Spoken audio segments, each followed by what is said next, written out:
কর্ণাটকের মাইসোর প্যালেস, যা অম্বাবিলাস প্রাসাদ নামেও পরিচিত, এটি মহীশূর শহরের কেন্দ্রে অবস্থিত একটি ঐতিহাসিক রাজপ্রাসাদ এবং রাজ্যের অন্যতম প্রধান পর্যটন আকর্ষণ। এটি ভারতের কর্ণাটক রাজ্যের মাইসোর বা মহীশূর শহরের কেন্দ্রে অবস্থিত। এটি একসময় মহীশূর রাজ্যের ওয়াডিয়ার রাজপরিবারের সরকারি বাসভবন ছিল।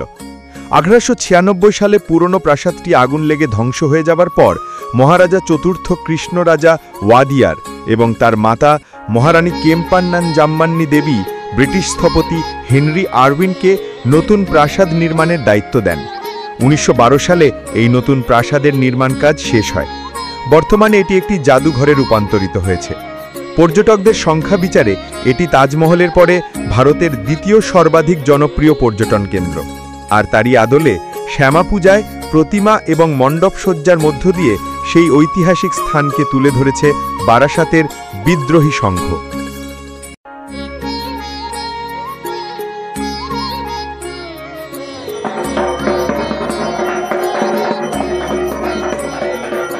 নমস্কার, আপনারা দেখছেন আরএন টিভি বাংলা। আমি পলি আপনাদের সঙ্গে। এখন আমি দাঁড়িয়ে রয়েছি বারাসাত বিদ্রোহী সংঘ পূজা মণ্ডপের সামনে। এই বছরের ওনাদের চিন্তাধারা কি, চলুন ওনাদের কাছ থেকে জেনে যাওয়া যাক। বিদ্রোহী সংঘ এই বছর 59তম বর্ষে পা দিয়েছে। এইবারে আমাদের থিম কর্ণাটকের মাইসোর প্যালেস, এবং আমাদের যে মাতৃ প্রতিমা আছে সেখানে আমরা একটু নতুনত্ব ট্রাই করেছি। সেটা হচ্ছে যে সাউথ ইন্ডিয়ান তিরুপতি বালাজির যে মূর্তি আছে তার অনুকরণে আমরা মাকে তুলে ধরেছি।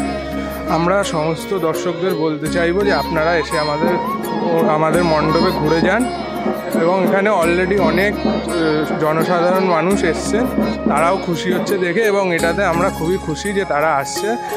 এবং আমরা আরএন টিভি বাংলাকে খুবই ধন্যবাদ জানাতে চাই আমাদের প্রাইজটা দেওয়ার জন্য। আমরা খুবই খুশি হয়েছি। সেরা প্রতিমার শিরোপা পেয়ে আমরা খুবই খুশি হয়েছি, এবং আমরা যেখানে আমরা ইউনিক কাজটা করার চেষ্টা করেছিলাম প্রতিমায়, সেটার জন্যই যে আমরা সেরা হলাম সেটা আমরা আরও খুশি হয়েছি। আমার নাম প্রিয়াংশু দত্ত। এইবারের বিদ্রোহী সংঘের চিন্তাধারা কর্ণাটকের মাইসো প্যালেস এরা সুন্দরভাবে ফুটিয়ে তুলেছে। ক্যামেরার সৈকতের সঙ্গে আমি বলি, আরএন টিভি বাংলা।